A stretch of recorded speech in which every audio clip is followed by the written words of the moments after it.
ही ऐसा शरीर है कि कर्मण्येव अधिकारस्ते, इसको कर्म करने का अधिकार दिया। कर्म दो प्रकार के होता है, एक पुण्य कर्म वाला होता है और एक पाप कर्म वाला होता है। परोपकाराय पुण्याय अष्टादश पुराणेषु व्यासस्य वचनद्वयम् परोपकाराय पुण्याय अपापाय परपीडनम्। पुराणों में, वेदों में, शास्त्रों में दो प्रकार का कर्म बना, एक पुण्य वाला कर्म है और एक पाप वाला कर्म है। पाप वाला कर्म है कि दूसरे को कष्ट देना, जैसे सदगुरु कबीर साहब ने उसको हमारे सरल भाषा में संकेत किया कि जीव मत मारो बापुरा, सबका एक ही प्राण, हत्या कब हो न छूटी है, कोटि सुनो पूरा। कबीर साहब ने कहा किसी को कष्ट देना, वाणी से कष्ट देना, शरीर से कष्ट देना, मन से सोचना कि उसका नाश हो जाए, कि वो मर जाए, कि उसको कष्ट हो इत्यादि, वो बहुत बड़ा जघन्य पाप होता है।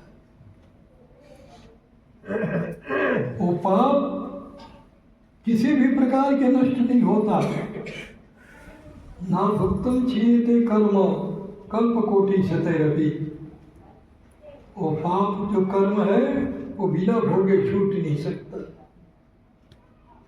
चाहे करोड़ों कल्प बीत जाए, भोगादि क्षय, भोगने पर ही वो नष्ट हो।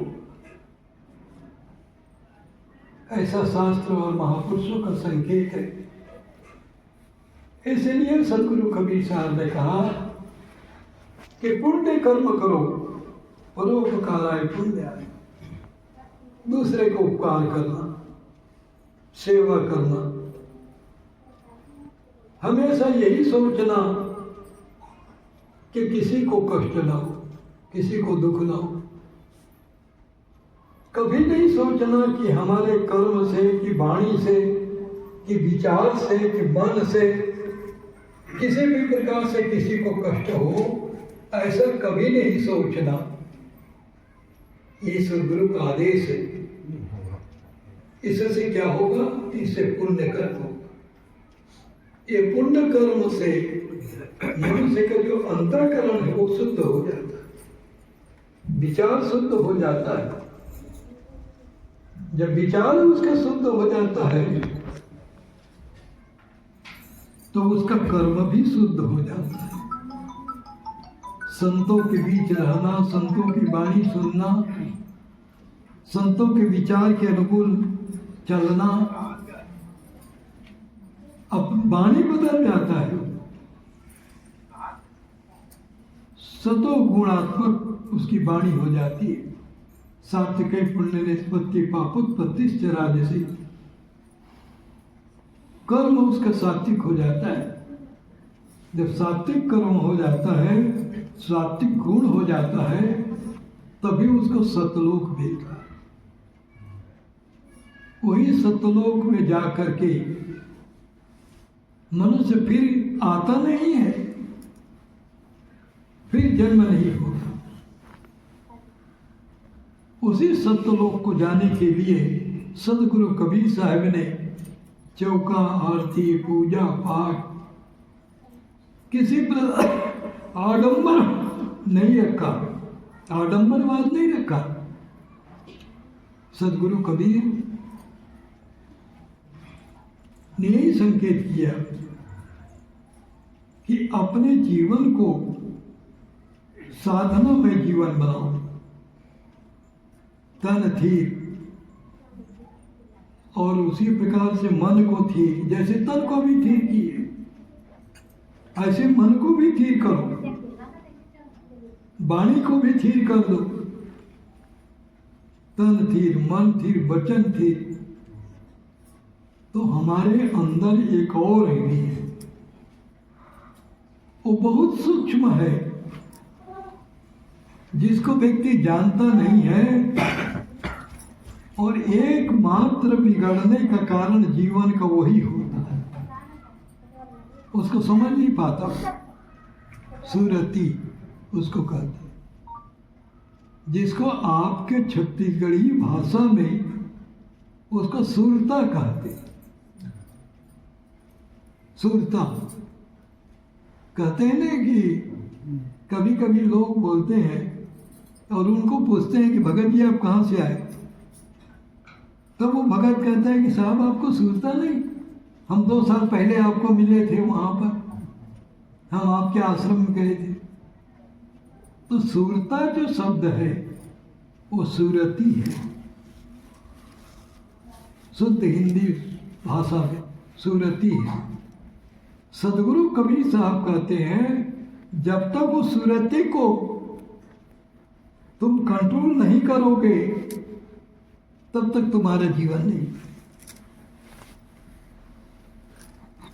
तुम्हारे अंदर है और उसको तुम ही कर सकते हो, दूसरा कोई नहीं कर सकता। किसी महात्मा को कहो कि महाराज हमारे सुरती को ठीक कर, नहीं, उसको स्वयं भ्रमति संसारे स्वयं तस्मात् विमुच्यते। शास्त्र यही संकेत किया कि तू स्वयं ही अपने सुरति को यदि तुमने बना लिया तो तुम्हारा भटकाव खत्म हो जाएगा, जन्म मरण खत्म हो जाएगा, आवागमन का बंधन खत्म हो जाएगा और मोक्ष गति को प्राप्त, जिसको मुक्ति कहते हैं, मुक्ति मिल जाएगी। तो बनाना सरल है और बिगाड़ना कठिन है। जिसको लोगों ने सरल बना दिया, बिगाड़ना को सरल बना लिया और बनाना को कठिन बना लिया। जैसे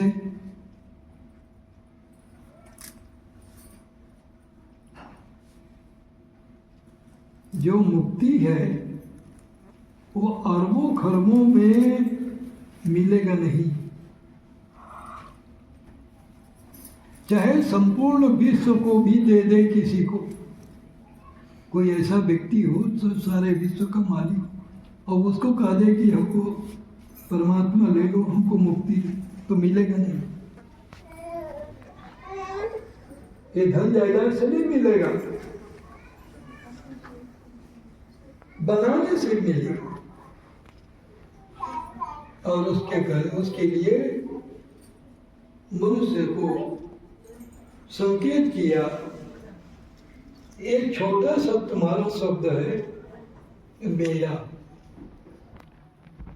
इसको तुम हटा दो। कोई हटाता है उसको, मेरा को?